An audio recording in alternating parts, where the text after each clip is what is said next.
another well-orchestrated episode of One Piece, episode 770. Now we get to learn a lot more about the Poneglyphs. We now have some idea how to get to Raftel, or some general idea, because now we know of the raw Poneglyphs from the previous episode. Obviously, everybody's excited because now they know how to get to Raftel. Well, they have some idea, and Luffy says he kind of runs off and says, "I'm going to fetch Sanji." And Nekomamushi kind of says, "If you're heading to Hokkien Island, you're on the right track," because now we know that 2 of the raw Poneglyphs are in possession of Kaido, and the other one's in possession of Big Mom. So there's 2 plot points right there. Obviously, most of the Straw Hats are scared. Obviously, Nami, Usopp, Brook, and Chopper are scared. So Chopper kind of asks, "Can we get to Raftel by 3 Poneglyphs?" Nami says, "Hell no." So about the 4th and 5th raw Poneglyphs, which nobody knows anything about, according to Nekomamushi. But I'm telling you right now, because of the foreshadowing, I'm pretty sure, and because it has something related to Usopp, I'm pretty sure Elbaf is going to be one of the islands. Now there's reason for Luffy to go to Whole Cake Island. Obviously, not only to get back Sanji, but also to get his hands on information on the raw Poneglyph. Now, according Usopp said, it kind of is, how are you supposed to find him? Well, obviously he's going to go with Peckham's the moment he's healed up. So, and another thing too is like Nekomamushi says it's something very interesting.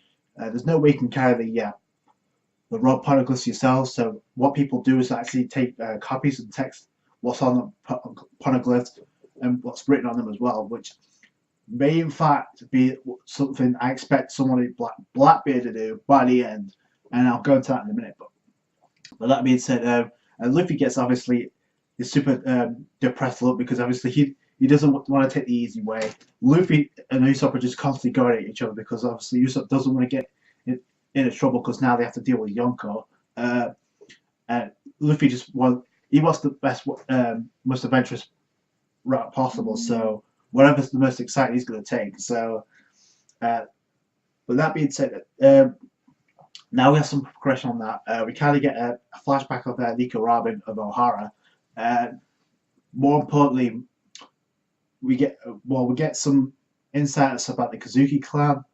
And now Nekomamushi says something that's not more than just it's like more or less a guarantee that's going to happen. I think it's not just like a warning to Nico Robin. I think it's more or less it's a prediction of what's going to happen, because Nico Robin has way too much influence, because she's the only survivor of O'Hara, and because she's the only one who can decipher the Poneglyphs in the world. She is as Nekomamushi said it, you are a target because of the information that you have, because of your influence in the archaeological world, because you're the only one who's able to decipher the raw Poneglyphs.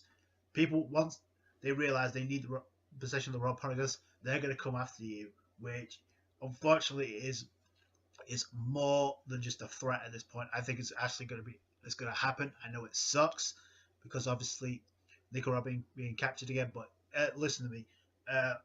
This is what I'm saying about Blackbeard, because do you think somebody like Marshall D. Teach is going to go around and actually look for each of the islands, for each of the raw Poneglyphs? Hell no. He's going to take the easiest and most sufficient way possible, and that means by any means necessary. Unfortunately, this means bad news for Robin, because at this point,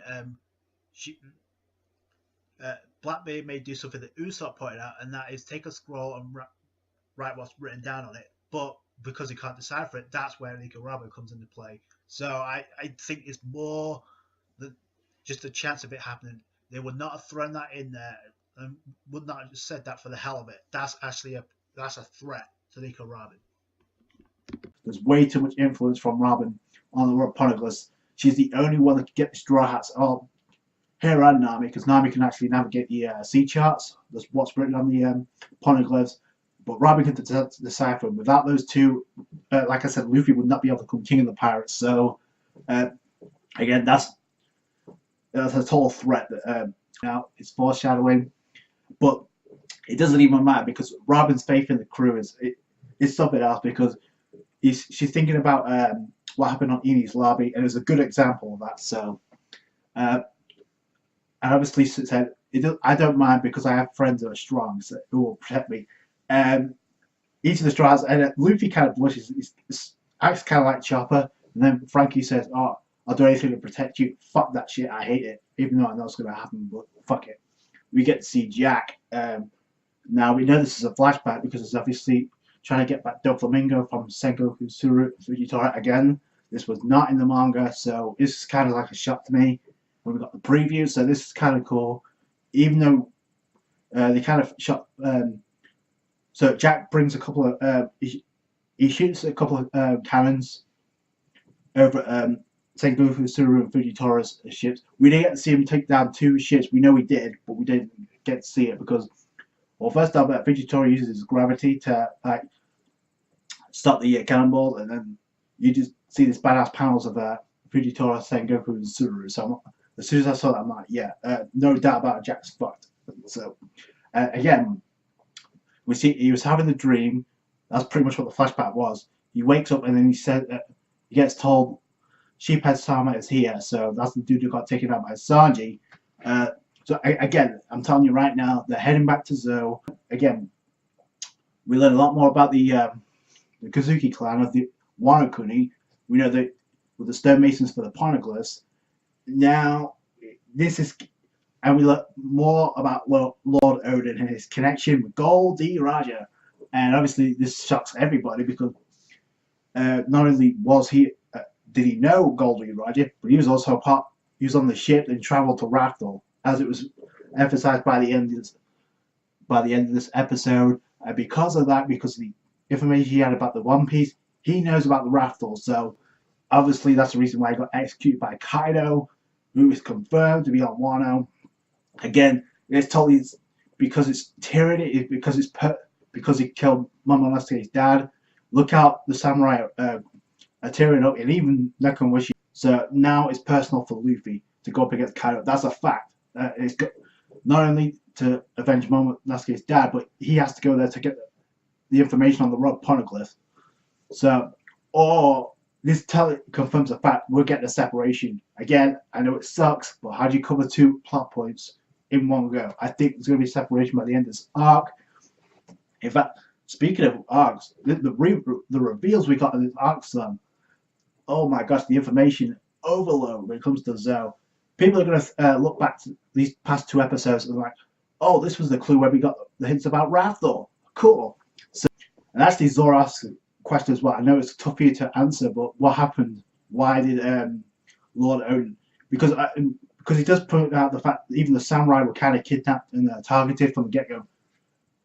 I think they have some sort of information, much like Lord Oden did, and that's the reason why they were targeted. Momonosuke specifically.